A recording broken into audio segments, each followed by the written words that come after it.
प्रिय छात्रों, आज का हमारा पहला क्वेश्चन है, गुप्त वंश ने डॉट डॉट अवधि में शासन किया।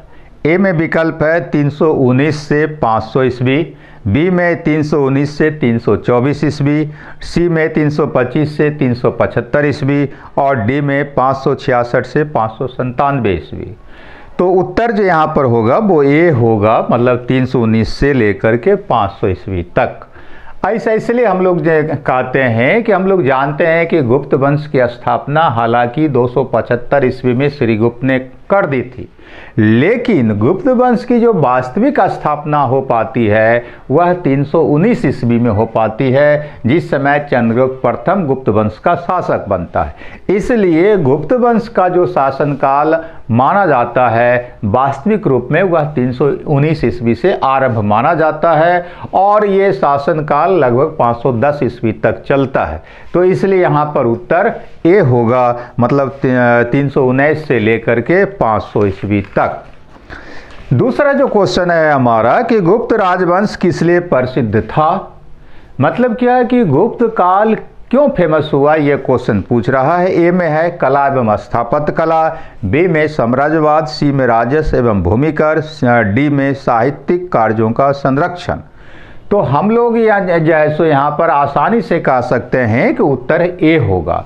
ऐसा इसलिए कि हम लोग जानते हैं कि गुप्त काल के दौरान साहित्य और स्थापत्य कला के साथ साथ विभिन्न तरह के कला का काफ़ी विकास हुआ था और इन्हीं कारणों के चलते गुप्त काल को भारतीय इतिहास का स्वर्ण युग भी कहा जाता है। इसलिए उत्तर हमारा ए होगा, मतलब कला एवं स्थापत्य कला।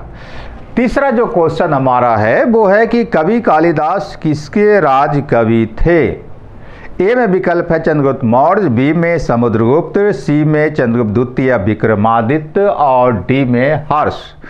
तो कालिदास जो है वो प्राचीन काल के सर्वश्रेष्ठ कवि थे और ये जो है गुप्त शासक चंद्रगुप्त द्वितीय के नवरत्नों में से एक थे और ये अपनी रचनाओं के चलते भारत ही नहीं बल्कि दुनिया के इतिहास में फेमस हो गए।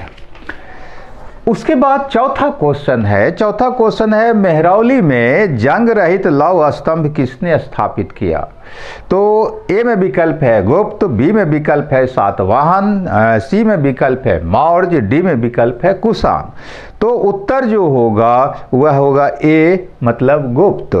अब ऐसा इसलिए हम लोग कहते हैं कि जो मेहरौली स्तंभ लेख जो है वह दिल्ली के दक्षिणी हिस्से में स्थापित है और इसको जो स्थापित करवाया था वह गुप्त शासक चंद्रगुप्त द्वितीय मतलब विक्रमादित्य ने स्थापित किया था। किस खुशी में यह स्थापित किया था, तो यह बाहलिक और वंग पर विजय प्राप्त करने की खुशी में चंद्रगुप्त द्वितीय ने इस स्तंभ को स्थापित करवाया था। उसके बाद पांचवा क्वेश्चन है कि गुप्त काल में उत्तर भारतीय व्यापार निम्नलिखित में से किस एक पत्तन से संचालित होता था। ए में विकल्प है ताम्रलिप्ति, बी में भरौच, सी में कल्याण और डी में काम्बे। तो ये चारों जो विकल्प है वह प्राचीन काल का फेमस बंदरगाह रहा है, लेकिन उत्तर जो यहाँ पर होगा वो ए, मतलब ताम्रलिप्ति। ताम्रलिप्ति बंगाल को प्राचीन काल में कहा जाता था। तो उन प्राचीन काल में भारत के पूर्वी तट पर जो बंदरगाह थे उसमें से आपको सबसे फेमस एक ताम्रलिप्ति बंदरगाह था। उसके अलावा जो है घंटासाल और कदूरा नामक बंदरगाह भी थे पूर्वी तट पर, जबकि पश्चिमी तट पर आपको भरौच था जिसको कि भृगु कच्छ भी कहा जाता है। उसके अलावा जो है आपको चोल, कल्याण और कैम्बे भी था। लेकिन जो क्वेश्चन यहाँ पर कहता है कि उत्तरी भारत का व्यापार ये निम्नलिखित में से किस पत्तन से होता था, तो उत्तर भारत का जो व्यापार सर्वाधिक होता था वो ताम्रलिप्ति बंदरगाह से होता था। अब उसके बाद है अगला क्वेश्चन, वो है कि गुप्त काल में गुजरात, बंगाल, दक्कन एवं तमिल राष्ट्र में स्थित केंद्र किससे संबंधित थे। तो ए में है वस्त्र उत्पादन, बी में बहुमूल्य मणि एवं रत्न, सी में हस्तशिल्प और डी में अफीम की खेती।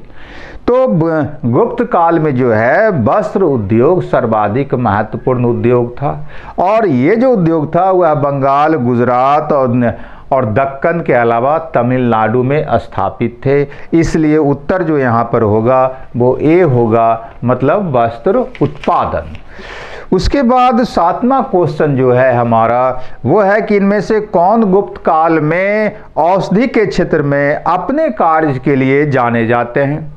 ए में विकल्प है सुश्रुत, बी में है सौमिल्य, सी में शूद्रक और डी में शौनक, ई में उपर्युक्त में से कोई नहीं, उपर्युक्त में से एक से अधिक। तो यहाँ पर जो उत्तर होगा वो ई होगा।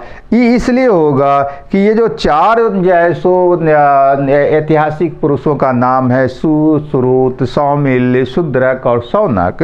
तो इसमें से हम क्या जानते हैं कि 6ठी सदी ईसा पूर्व का काल जो है वह जो है आपको सुश्रुत का काल है, और शल्य चिकित्सा का जनक जो है सुश्रुत को ही माना जाता है। 6ठी सदी ईसा पूर्व मतलब गौतम बुद्ध का काल, तो उस काल में सुश्रुत हुए थे। और जो है उसके बाद जो है सो आपको शौनक जो है, शौनक वो ऋग्वैदिक काल के ऋषि हैं, और जो है शूद्रक जो हैं वह गुप्त काल के नाटककार हैं, और फिर जो है सौमिल्य जो हैं ये भी गुप्त काल के नाटककार हैं। तो ये 4 विकल्प जो दिया है, 4 नाम जो दिया उसमें से 2 गुप्त काल के नाटककार हैं, एक गुप्त काल के आयुर्वेदाचार्य हैं। तो इस तरह और तो इस तरह से जो है आपको उत्तर जो यहाँ पर हो जाएगा वो ई हो जाएगा। अगर यहीं पर धन्वंतरी का नाम देता तो तब उत्तर जो है आपका धन्वंतरी होगा। ऐसा इसलिए कि चंद्रगुप्त द्वितीय के काल में धन्वंतरी फेमस आयुर्वेदाचार्य थे, जो कि यहाँ पर विकल्प नहीं है। 8वां क्वेश्चन है निम्नलिखित में से किसका प्राचीन भारत के आयुर्वेद शास्त्र से संबंध नहीं है। यहाँ पर संबंध नहीं है ये चुनने के लिए कहता है। ए में धन्वंतरी, बी में भास्कराचार्य, सी में चरक और डी में सुश्रुत। तो उत्तर यहाँ पर होगा वो बी होगा, मतलब भास्कराचार्य। हम लोग जानते हैं कि भास्कराचार्य 12वीं सदी के फेमस गणितज्ञ और खगोल शास्त्री हुए। उनकी एक फेमस रचना आपको लीलावती भी है जो कि मैथमेटिक्स से संबंधित है। शेष जो धन्वंतरी हैं, चरक हैं, सुश्रुत हैं, ये प्राचीन काल के फेमस आयुर्वेदाचार्य हैं। उसके बाद जो है अगला क्वेश्चन है कि लीलावती के लेखक थे। तो लीलावती के लेखक थे अभी अभी हमने कहा है। तो विकल्प है यहाँ पर महावीराचार्य, ए में, बी में हेमचंद्राचार्य, सी में भास्कराचार्य और डी में कालकाचार्य। तो हम लोग जान रहे हैं कि 12वीं सदी के जो फेमस गणितज्ञ और खगोल शास्त्री भास्कराचार्य थे, उन्होंने ही लीलावती की रचना की थी और उनका जन्म जो है कर्नाटक में हुआ था। 10वां क्वेश्चन है भारतीय यात्रा में फाहियान ने एक अस्पताल का उल्लेख किया है, यह स्थित था। तो ए में है उज्जैन, बी में कौशाम्बी, सी में ताम्रलिप्ति और डी में पाटलिपुत्रा। तो उत्तर यहाँ पर जो है सो डी होगा। डी इसलिए उत्तर होगा कि फाहियान जब भारत आता है तो वह जब पटना आता है तो यहाँ उसने एक अस्पताल देखा था, तो इसलिए उसने भारत के संदर्भ में जो अपना यात्रा का वृत्तांत लिखा है उस अस्पताल का चर्चा किया है। इसलिए उत्तर जो है यहाँ पर डी होगा, मतलब पाटलिपुत्रा। तो इस तरह से हमारा 10 क्वेश्चन पूरा हुआ। थैंक यू, धन्यवाद।